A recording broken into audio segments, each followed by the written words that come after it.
नमस्कार साथियों, राधे राधे, जय श्री कृष्णा। मेरे प्यारे साथियों, हमारी मिशन सरकारी नौकरी के तहत इंडियन हिस्ट्री की जो क्लासेस चल रही हैं उनके अंतर्गत आज की जो क्लास होने वाली है वो दक्षिण भारत का संपूर्ण जो इतिहास है उसको यहाँ पर कवर करने वाले हैं। जो दक्षिण भारत के इतिहास से संबंधित उन टॉपिकों को सभी को शामिल कर लिया है। यहाँ पर जहाँ से क्वेश्चन बनते हैं उन्हीं को हम यहाँ पर कवर करेंगे, जहाँ से यहाँ पर क्वेश्चन पूछे जाते हैं। तो दक्षिण भारत का इतिहास बहुत ही डिफिकल्ट पड़ता है। इसको आपके लिए आसानी से और सिंपल शब्दों में, सिंपल भाषा में आपके लिए इस प्रकार से समझाएंगे कि आप इसी वीडियो को एक बार देख लेंगे तो इसके बाद यहाँ से जो क्वेश्चन बनेंगे उनको कभी भी आप गलत करने वाले नहीं हो। तो बहुत ही डिफिकल्ट दक्षिण भारत का इतिहास रहता है। दक्षिण भारत के इतिहास को आसान शब्दों में समझेंगे। देखिए, क्लास को शुरू करते हैं।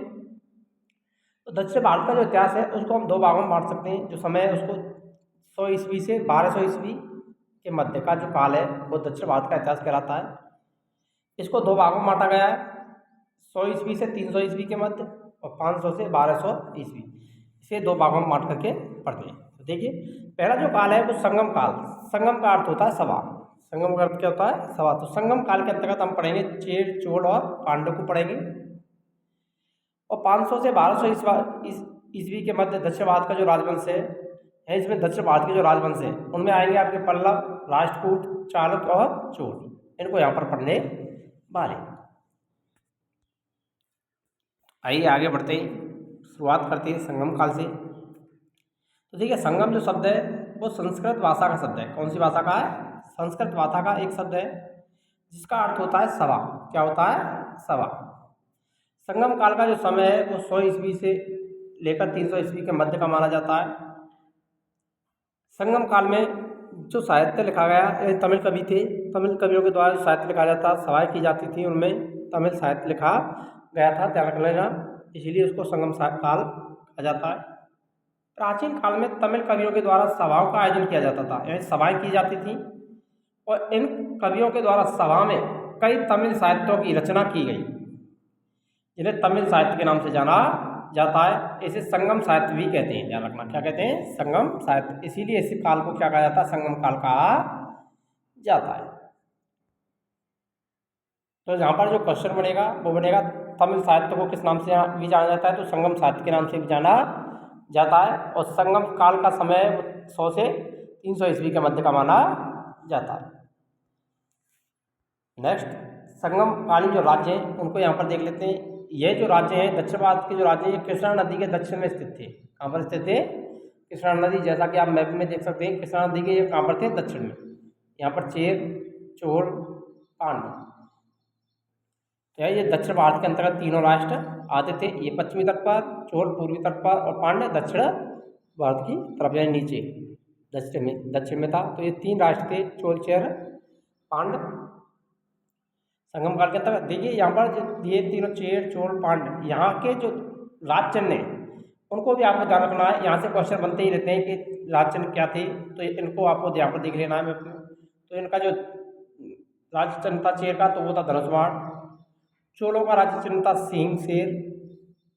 और पांडवों का जो राज्य चिन्ह था वो मीन या मछली, जिसको मछली को क्या बोलते हैं? मीन भी बोलते हैं। ये आपको इनके ध्यान रख लेना है। सभी के राज्य चिन्ह क्या थे? चेर का धनुष बाण, चोलों का सिंह या शेर, पांडवों का मीन या मछली। और ये किधर स्थित थे? कृष्णा नदी के दक्षिण में।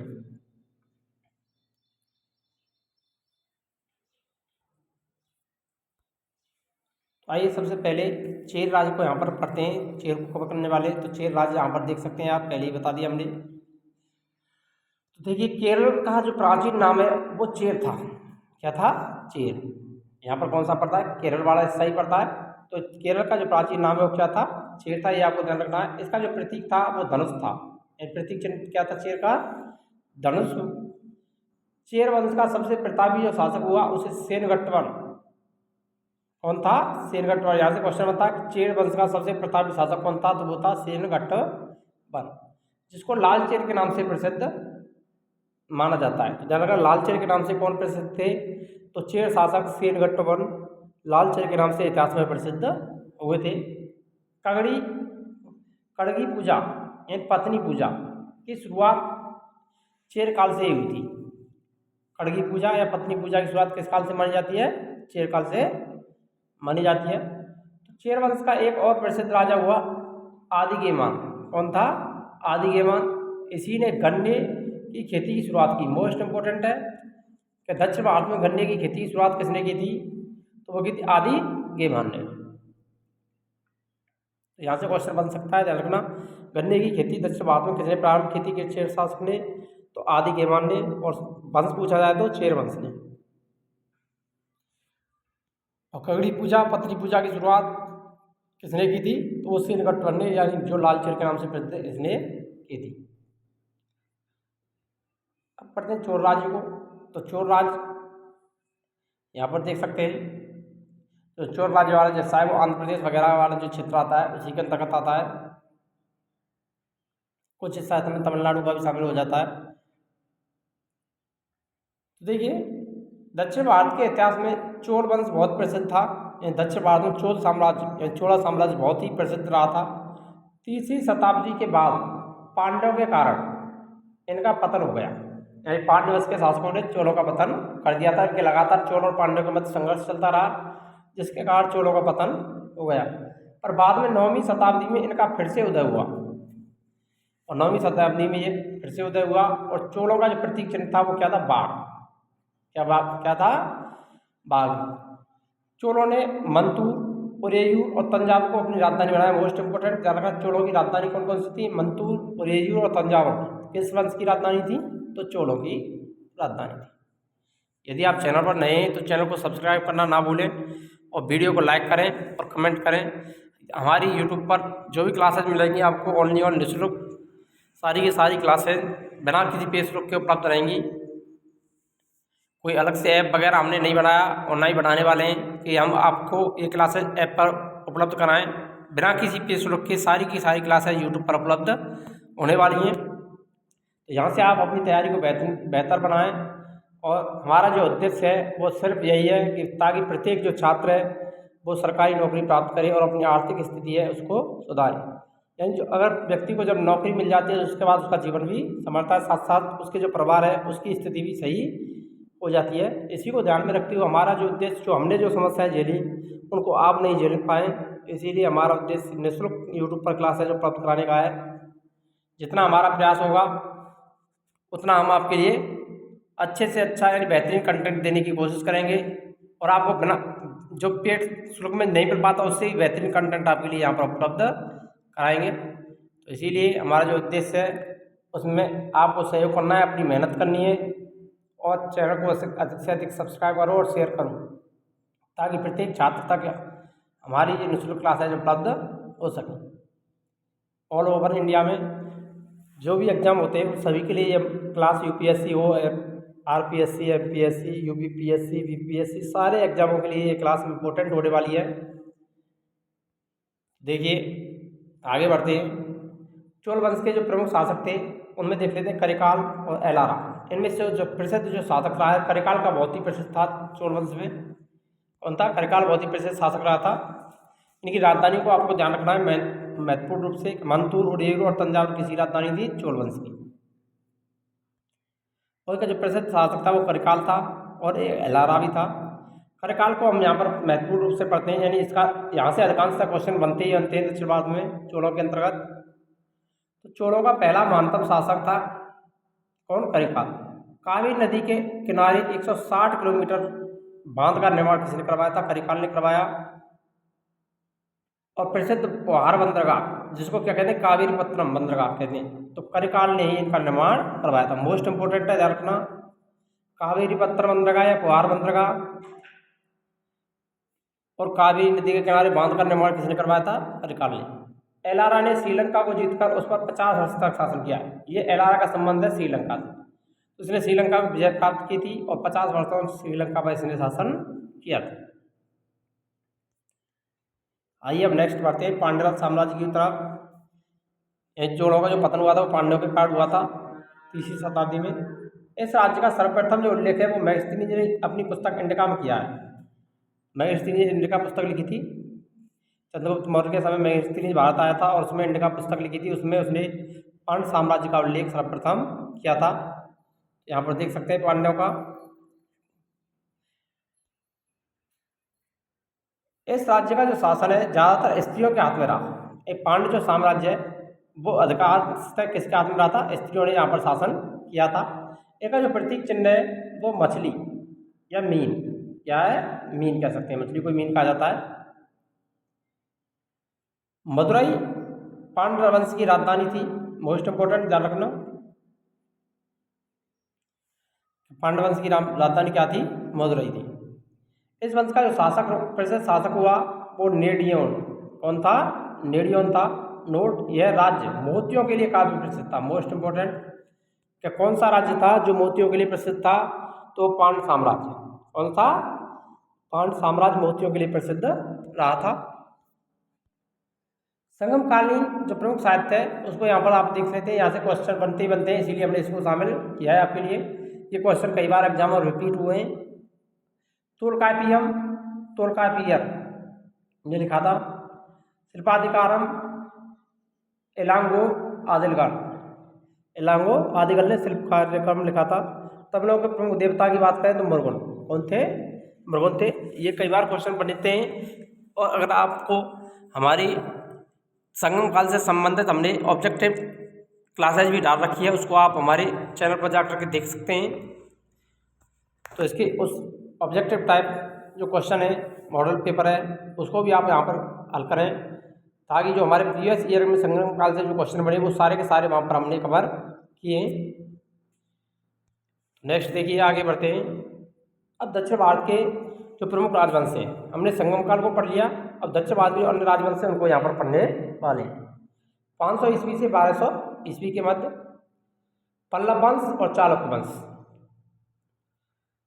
को यहाँ पर इसमें पहले पढ़ेंगे, पल्लव और चालुक्य वंशों को। तो यहाँ पर आप देख सकते हैं, देखिए, चालुक्य वंश कल्याणी के चालुक्य, वेंगी के चालुक्य, वातापी के चालुक्य, पल्लव और चोल। तो कल्याणी यानी चालुक्य ने कल्याणी को राजधानी बनाया तो वो कल्याणी के चालुक्य, वेंगी को राजधानी बनाया तो वेंगी के चालुक्य, और वातापी को राजधानी बनाया तो वातापी के चालुक्य। तो वातापी के चालुक्य, वेंगी के चालुक्य और कल्याणी के चालुक्य वंश में आते हैं राष्ट्रकूट वंश और चोल वंश। पहले पढ़ते हैं पल्लव वंश को। तो पल्लव वंश का जो शासन है वो 575 से 897 ईस्वी कृष्णा नदी के दक्षिण में ही कांचीपुरम। तो देखिए, पल्लव साम्राज्य की बात करें तो पल्लव साम्राज्य के संस्थापक थे वो कौन माने जाते हैं? सिंह विष्णु माने जाते हैं। कौन माने जाते हैं? सिंह विष्णु ने पल्लव साम्राज्य की स्थापना की थी, तो उनको संस्थापक माना जाता है। पल्लव साम्राज्य की जो राजधानी थी वो कांची, तमिलनाडु। कौन थी? कांची, तमिलनाडु में एक राजधानी रही पल्लवों की।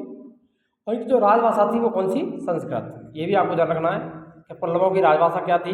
संस्कृत थी। और इनकी राजधानी क्या रही थी पल्लवों की? तो वो कांची रही थी, तमिलनाडु। सिंह विष्णु का जो काल है 575 से 600 ईस्वी। सिंह विष्णु वैष्णव धर्म का अनुयायी था, यानी भगवान विष्णु को उपासना करने वाले थे, तो ये वैष्णव धर्म के अनुयायी थे। सिंह विष्णु के दरबार में भारवी नामक एक लेखक रहता था जिसने किरातार्जुनीयम की रचना की। मोस्ट इंपोर्टेंट है, किरातार्जुनीयम के लेखक भारवी किसके दरबार में रहते थे? तो वो सिंह विष्णु के दरबार में रहते थे। मोस्ट इंपोर्टेंट कर लेना है आपको, इसको नोट कर लेना पहले ही। क्या ध्यान रखना, भारवी किसके समय थे? सिंह विष्णु के दरबार में थे। इन्होंने किसकी रचना की? किरातार्जुनीयम। सिंह विष्णु के शासनकाल में महाबलीपुरम में बराह मंदिर का निर्माण हुआ। ये बराह मंदिर का निर्माण किसके काल में हुआ था? तो वो सिंह विष्णु के काल में हुआ था। और कहाँ हुआ था? महाबलीपुरम में। अब आता है सिंह विष्णु के बाद जो शासक हुआ, शासक वो था महेंद्र वर्मन प्रथम, जिसका काल 600 से 630 ईस्वी माना जाता है। सिंह विष्णु के बाद उसका जो पुत्र है महेंद्र वर्मन, पल्लव वंश का शासक बना था। यह बहुत अच्छा संगीतज्ञ और चित्रकार भी था। ये भी रख लेना है, इंपॉर्टेंट क्वेश्चन है कि पल्लव वंश का कौन सा शासक संगीतज्ञ और चित्रकार भी था? बहुत अच्छा चित्रकार और संगीतज्ञ था, तो वो था महेंद्र वर्मन प्रथम। इसने मत विलास प्रहसन नामक हास्य ग्रंथ की रचना की। मोस्ट इंपोर्टेंट नोट कर लेना, मत विलास प्रहसन की रचना किसने की थी? हास्य ग्रंथ की, तो वो महेंद्र वर्मन प्रथम ने की थी। महेंद्र वर्मन के शासनकाल में चालुक्य वंश के राजा पुलकेशन द्वितीय ने आक्रमण किया। ये भी ध्यान रखना कि चालुक्य शासन पुलकेशन द्वितीय ने किसके के समय आक्रमण किया था? तो महेंद्र वर्मन प्रथम के समय। और पल्लव शासक महेंद्र वर्मन को युद्ध में हरा दिया। तो इसमें विजय किसकी हुई थी? महेंद्र वर्मन और पुलकेशन द्वितीय के मध्य में। तो पुलकेशन द्वितीय की विजय हुई थी, जिसने महेंद्र वर्मन प्रथम पर आक्रमण किया था और महेंद्र वर्मन प्रथम को हराया था। तो चालुक्य वंश ने पल्लव वंश को हराया यहाँ पर। नरसिंह वर्मन प्रथम, तो महेंद्र वर्मन के बाद में जो प्रसिद्ध शासक हुए वो नरसिंह वर्मन प्रथम थे, जिसका काल 630 से 668 ईस्वी माना जाता है। ये पल्लव साम्राज्य का सर्वाधिक शक्तिशाली शासक था। ये पल्लव साम्राज्य के सर्वाधिक शक्तिशाली शासक कौन थे? नरसिंह वर्मन। बहुत अच्छा पहलवान था, इसीलिए इसे महामल्ल कहा गया। मोस्ट इंपॉर्टेंट MI कर लेना।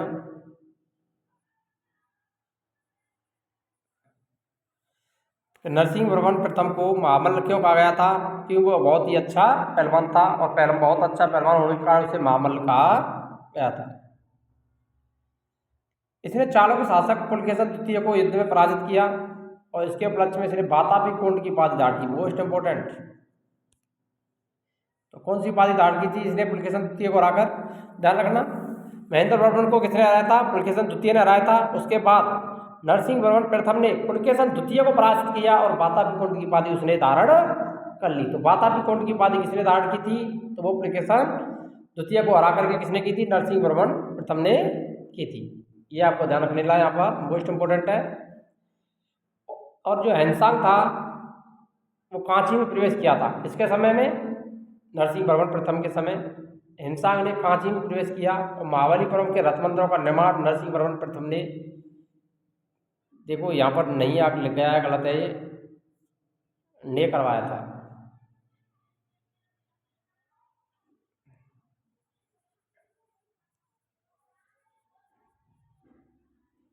तो यहाँ पर क्या करना है? ने। नरसिंह वर्मन प्रथम ने महाबलीपुरम के रथ मंदिरों का निर्माण किसने करवाया था? नरसिंह वर्मन ने।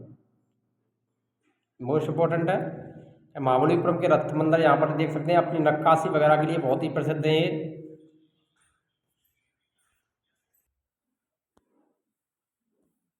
अब देखिए नरसिंह वर्मन द्वितीय, जिसका काल था 700 से 728 ईस्वी। इसका काल शांति का काल कहलाता था। ये शांति का काल था। इसके समय में स्थापत्य कला का बहुत विकास हुआ। क्योंकि शांति का काल क्यों रहा था कि इसके समय युद्ध आक्रमण भाई इतने नहीं हुए थे, तो इसके समय जो स्थापत्य कला है वो उन्नत रूप से विकसित हुई थी। इसने बहुत प्रमुख मंदिरों का निर्माण करवाया, जिनमें सूर्य मंदिर, कैलाश मंदिर और मुक्तेश्वर मंदिर प्रमुख में, ध्यान रखना मोस्ट इंपॉर्टेंट है। मुक्तेश्वर मंदिर, कैलाश मंदिर और सूर्य मंदिर का निर्माण किसने करवाया था? नरसिंह वर्मन द्वितीय ने। इसके दरबार में संस्कृत के प्रसिद्ध लेखक दंडिन, कौन? दंडिन रहा करते थे। मोस्ट इंपॉर्टेंट ये भी है कि दंडिन किस शासक के समय रहा करते थे? संस्कृत के प्रसिद्ध लेखक नरसिंह वर्मन द्वितीय के समय। और नरसिंह वर्मन किस वंश का शासक था? तो वो पल्लव वंश का शासक था। अब आता है वातापी या बादामी के चालुक्य वंश को यहाँ पर पढ़ते हैं। तो देखिए इस वंश के संस्थापक की बात करें तो पुलकेशन प्रथम कौन था? पुलकेशन प्रथम था। इसने अपनी राजधानी वातापी को बनाया। तो ध्यान रखना, वातापी को अपनी राजधानी किसने बनाया था? पुलकेशन प्रथम ने वातापी को अपनी राजधानी स्थापित किया था। पुलकेशन प्रथम ने वातापी के चालुक्य वंश की स्थापना की और इसी ने वातापी को अपनी राजधानी भी बनाया था। पुलकेशन द्वितीय, इस वंश का सबसे महान शासक पुलकेशन द्वितीय हुआ। पुलकेशन द्वितीय ने हर्षवर्धन को नर्मदा नदी पर परास्त कर परमेश्वर की उपाधि धारण की। हर्षवर्धन को किसने हराया था? पुलकेशन द्वितीय ने। और साथ साथ इसने महेंद्र वर्मन प्रथम को भी इसने पराजित किया था दक्षिण में।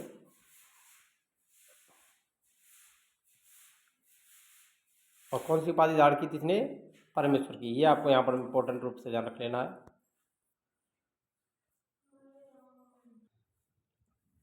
पुलकेशन द्वितीय के बारे में थोड़ा बहुत और जानकारी ले लेते हैं जहाँ से क्वेश्चन बनते हैं। तो पुलकेशन द्वितीय के बारे में सारी जानकारी ऐहोल अभिलेख से मिलती है। मोस्ट इंपोर्टेंट है, कौन सा अभिलेख है जहाँ से हमें पुलकेशन द्वितीय की जानकारी मिलती है, तो ऐहोल अभिलेख से जानकारी मिलती है। और ऐहोल जो अभिलेख है वो संस्कृत भाषा में लिखा गया है। यह लेख संस्कृत दाताओं में है जिसकी रचना रवि कीर्ति ने की थी। मोस्ट इंपोर्टेंट है, यहाँ से क्वेश्चन बनते ही बनते हैं कि ऐहोल अभिलेख या ऐहोल गृहस्थी के लेखक कौन थे, तो वो थे रवि कीर्ति। पुलकेशन द्वितीय के बाद में अन्य चालक शासक विजयादित्य, विक्रमादित्य, विनयादित्य और कीर्तिवर्मन द्वितीय भी हुए थे। यहाँ से इतने क्वेश्चन नहीं बनते, बस शासकों को पूछा जा सकता है। अब आता है वेंगी वंश का चालुक्य, वेंगी के चालुक्य। पुलकेशन द्वितीय ने इसे जीतकर अपने छोटे भाई विष्णुवर्धन को यहाँ का राजा बनाया था। उसी ने यहाँ पर एक स्वतंत्र चालुक्य वंश की स्थापना की जिसे पूर्वी चालुक्य वंश कहा जाता है। क्या कहा जाता है? पूर्वी चालुक्य। और इस वंश की जो राजधानी थी वो क्या थी? वेंगी थी, इसीलिए इन्हें वेंगी के चालुक्य के नाम से भी जाना जाता है। इसकी पत्नी आयना महादेवी ने विजयवाड़ा के जैन मंदिरों का निर्माण करवाया। किसकी पत्नी थी आयना महादेवी? तो वो विष्णुवर्धन की पत्नी थी। ध्यान रखना, किसकी पत्नी? विष्णुवर्धन ने। और इसने किसका निर्माण कराया था? विजयवाड़ा के जैन मंदिरों का निर्माण करवाया था। किसने? आयना महादेवी ने।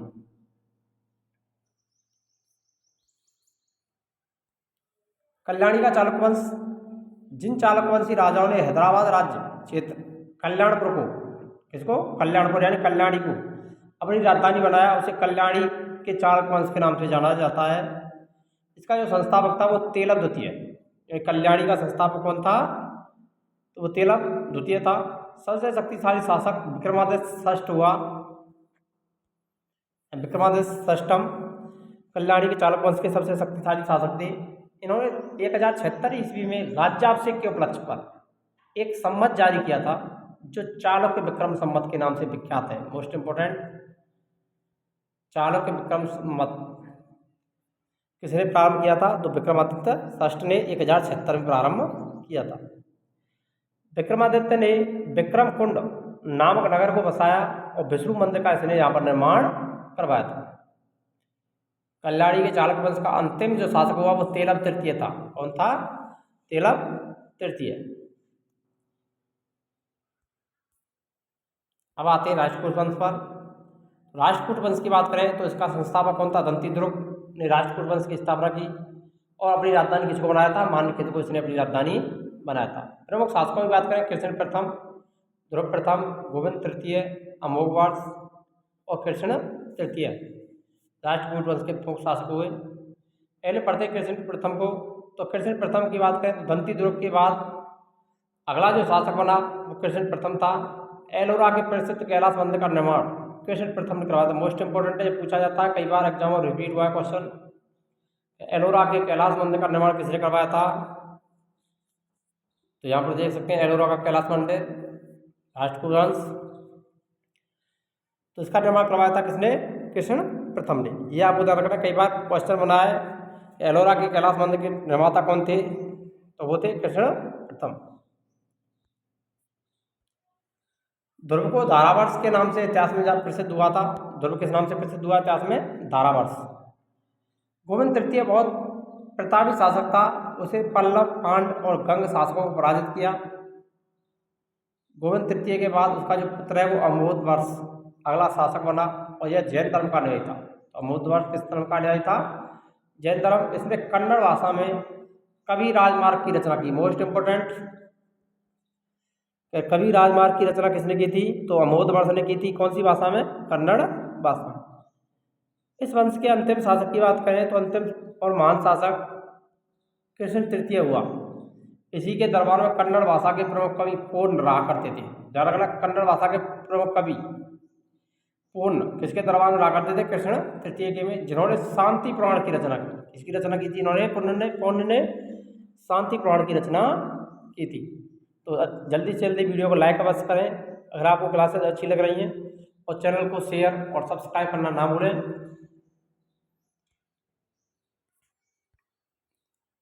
देखिए यहाँ पर एलोरा एलिफेंटा की गुफाओं का निर्माण राष्ट्रकूटों ने के समय हुआ था। किसके समय हुआ था? राष्ट्रकूट वंश के समय। और ये एलोरा और एलिफेंटा की जो गुफाएं वो कहाँ पर स्थित है? महाराष्ट्र। कहाँ पर स्थित है? महाराष्ट्र में स्थित है। यहाँ पर देखते हैं एलोरा में जो गुफाएं वो 34 गुफाएं। कितनी गुफाएं एलोरा में? 34 है, जिनमें से 1 से 12 तक बौद्धों की गुफाएं, 13 से 29 तक हिंदुओं की गुफाएं और 30 से 34 तक जैनों की गुफाएं। ध्यान रखना, सर्वाधिक जो गुफाएं प्राप्त हुई हैं वो यहाँ पर किसकी हैं? तो वो हिंदुओं की गुफाएं सर्वाधिक हैं, बौद्धों की 1 से 12 तक और 30 से 34 तक जैनों की गुफाएं यहाँ पर बनी हुई हैं। चोल वंश, संगम काल में 30वीं शताब्दी में चोल वंश का पतन हो गया था। फिर बाद में 9वीं शताब्दी में इनका दोबारा से उदय हुआ। चोल वंश के संस्थापक की बात करें तो वो कौन थे? विजयालय। विजयालय ने चोल वंश की स्थापना की थी और अपनी राजधानी किसको बनाया था? तंजौर। चोल वंश की स्थापना किसने की? विजयालय ने, और तंजौर को अपनी राजधानी बनाया था इन्होंने। तो चोल वंश की राजधानी क्या थी? तंजौर। प्रमुख शासकों की बात करें, परांतक प्रथम, राजराज प्रथम, राजेंद्र प्रथम चोल वंश के शासक थे। परांतक प्रथम, इसके शासनकाल में राष्ट्रकूट शासक कृष्ण तृतीय ने आक्रमण किया था। किसके समय? परांतक प्रथम के समय। इतिहास में इस युद्ध को तोकलम का युद्ध कहा गया है। इसमें चोलों की बुरी तरह से हार हुई थी। मोस्ट इंपोर्टेंट है, तोकलम का युद्ध किनके मध्य हुआ? कृष्ण तृतीय और परांतक प्रथम के मध्य। इस युद्ध में परांतक का बड़ा पुत्र राजादित्य मारा गया था। जब युद्ध हुआ था कौन मरा था? परांतक का पुत्र था, बड़ा पुत्र राजादित्य की इसमें मृत्यु हो गई। तो तकोलम का युद्ध किनके मध्य हुआ था? इतिहास में पूछा जाता है क्वेश्चन। कृष्ण तृतीय के मध्य और परांतक प्रथम के मध्य। राष्ट्रकूट और चोल साम्राज्य के मध्य हुआ था। इसके बाद राजराज प्रथम। राजराज प्रथम ने चोल वंश का सबसे महान और शक्तिशाली राजा माना जाता था। ये कौन से धर्म का अनुयायी था? शैव धर्म का अनुयायी था। किस धर्म का अनुयायी था? शैव धर्म के अनुयायी थे। इसने श्रीलंका पर आक्रमण करके उसके उत्तरी हिस्से पर विजय प्राप्त की और इसे तंजौर में प्रसिद्ध बृहदेश्वर मंदिर का निर्माण करवाया। मोस्ट इंपोर्टेंट, तंजौर के बृहदेश्वर मंदिर का निर्माण किसने करवाया था? तो वो राजराज प्रथम ने करवाया था। इसके बाद राजेंद्र प्रथम अगला शासक बना था। यहाँ पर देख सकते हैं बृहदेश्वर मंदिर को। और राजराज प्रथम के बाद राजेंद्र प्रथम अगला शासक बना। राजेंद्र प्रथम ने चोल धर्म का सर्वाधिक विस्तार राजेंद्र प्रथम के समय हुआ था। चोल साम्राज्य सर्वाधिक विस्तृत हुआ था वो किसके समय हुआ था? राजेंद्र प्रथम के समय। राजेंद्र प्रथम ने संपूर्ण लंका को जीतकर अपने राज्य में मिला लिया और गंगेकोंड चोलपुरम को चोलों की नई राजधानी बनाया। मोस्ट इंपोर्टेंट, चोलों की राजधानी क्या थी? पहले तंजौर थी। तंजौर के बाद में गंगेकोंड चोलपुरम को अपनी राजधानी किसने बनाया था? राजेंद्र प्रथम ने। चोल वंश का अंतिम शासक राजेंद्र तृतीय हुआ। आइए इससे संबंधित जो कुछ महत्वपूर्ण क्वेश्चन यहाँ से बनते महत्वपूर्ण है। चोल वंश में भगवान विष्णु के उपासकों को क्या कहा जाता था? तो आलवार कहा जाता था। चोल वंश में भगवान शिव के उपासक नैनार कहलाते थे। यहाँ से क्वेश्चन बनते हैं आलवार और नैनार। तो आलवार विष्णु भक्तों को आलवार और शैव भक्तों को कहा जाता था। दक्षिण भारत में नैनार कहा जाता था। चोल काल में सोने के सिक्के को कांसु, सोने का जो सिक्का था उसे चोल काल में क्या कहते थे? कांसु कहा जाता था। चोल वंश के अधिकतम शासक शैव धर्म के अनुयायी थे। किस धर्म के अनुयायी थे? शैव धर्म। चोल वंश में राजा अपना उत्तराधिकारी अपने शासनकाल में ही घोषित किया कर देते थे। अगर आपको वीडियो अच्छी लगी तो वीडियो को लाइक करें, शेयर करें। मिलते हैं नेक्स्ट वीडियो में, तब तक के लिए राधे राधे, जय श्री कृष्णा।